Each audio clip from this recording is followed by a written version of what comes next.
how much money do you need to have in your wallet to get started as a self-storage investor? I got started with basically no money. I got started when I was 19. By the time I was 25, I'd done over $50 million of real estate transactions, had bought over 500,000 square feet of self-storage.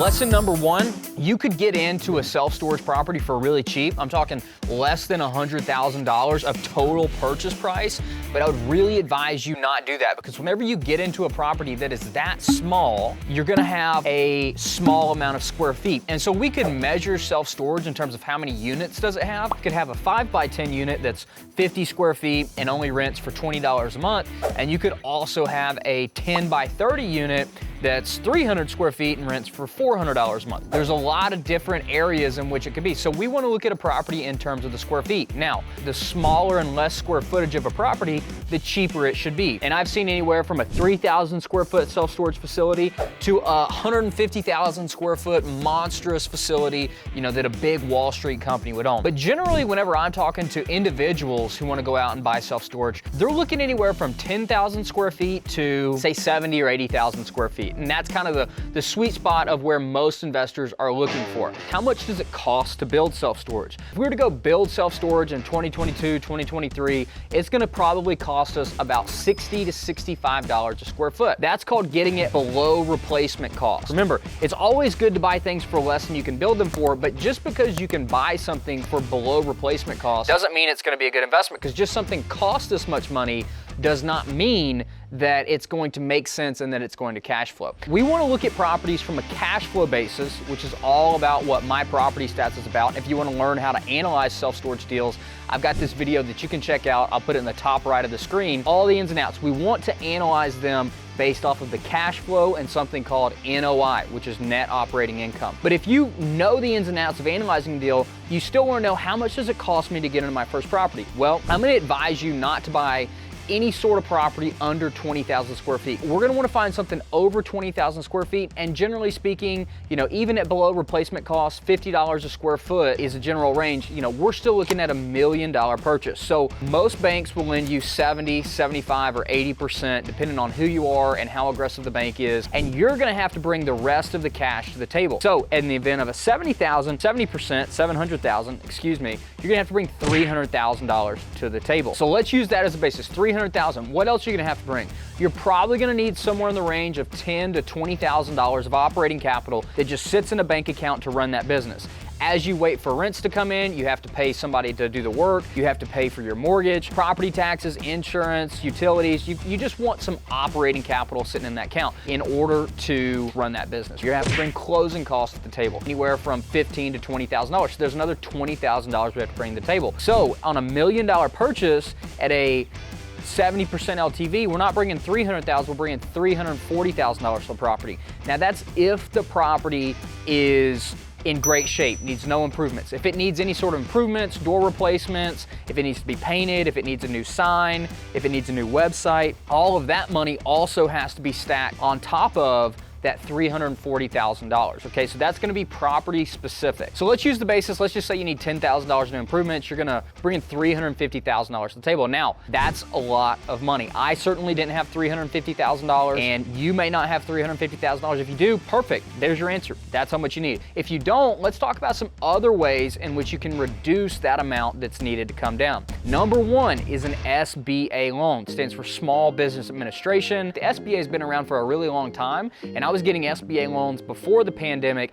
and on SBA, they view self-storage as a business instead of a real estate investment, and the SBA will lend on self-storage facilities. The cool part is that the SBA will lend up to 90% of the total project cost. So if we rewind what we're looking at, if we're looking at $1 million property, $20,000 of operating capital, $20,000 of closing costs, and $10,000 of improvement, that is a $1,050,000 project. The bank will not lend on all those extra items, the SBA will. So we're looking at a 90% of the $1,050,000 is what the SBA will lend on. Let's see, they'll lend us $900,000 for the purchase, and then they'll lend us $40,000 for the additional expenses. So they'll lend us $940,000, which means we only have to bring $110,000 to the table, the exact same purchase, the exact same everything else. The second way is to get an investor, right? There are a lot of people out there who have a lot of money, who are looking for the tax benefits, who are looking for the cash flow,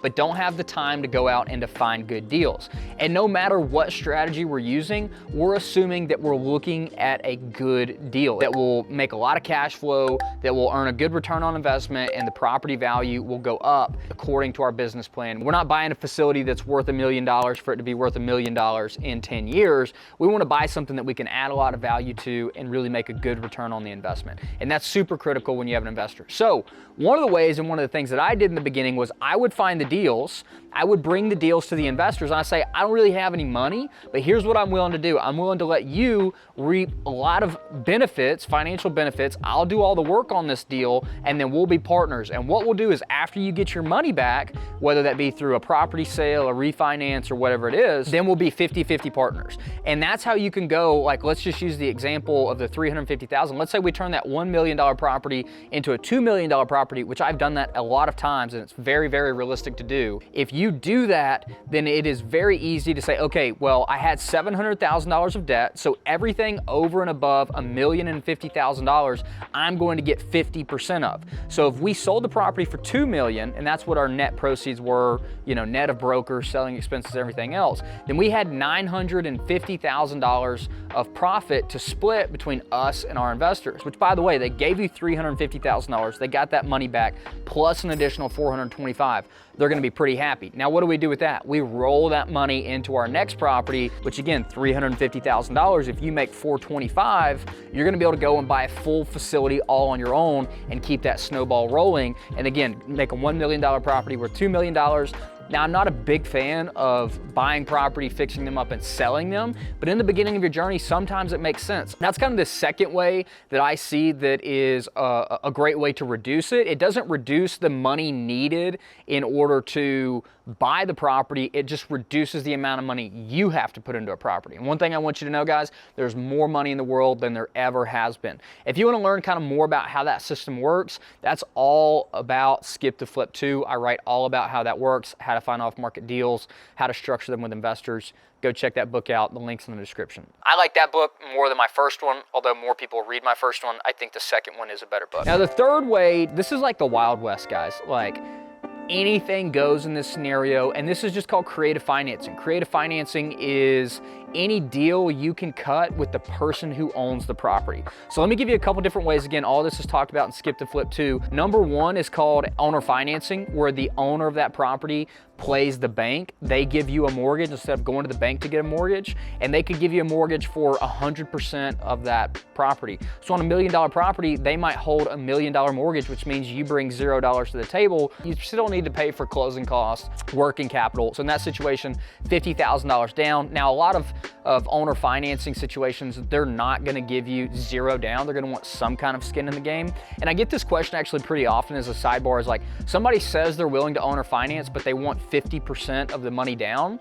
It's not a good deal. Like, owner financing sounds exciting and it really kind of opens up your eyes to the potential, but if somebody wants 50% of the purchase price down, you'd rather just go to a bank and get 70 to 80% of the money down, or the SBA and get 90%. So what I always tell people in that situation, and hopefully this helps you, is don't ask the owner to carry 50%, ask them to carry 30% and ask them to do it in second position. So you can go to a bank, get them to lend you 70%, you can get the owner to finance 70% in second position, and you can bring $0 down at the table. That's what creative financing is all about. And that's what I mean when I say it's the Wild West, okay? Now, the other way of creative financing is like a lease option or a lease purchase. I did that on this property right here. I put no money down. The owner was making $10,000 a month of cash flow on average. I figured out his goals, figured out his motivation. I just told him, I said, I will give you exactly what you're making right now, and I'll buy the property for you for more than it's worth now in 5 years. And that's worked out really well, honestly, to the point where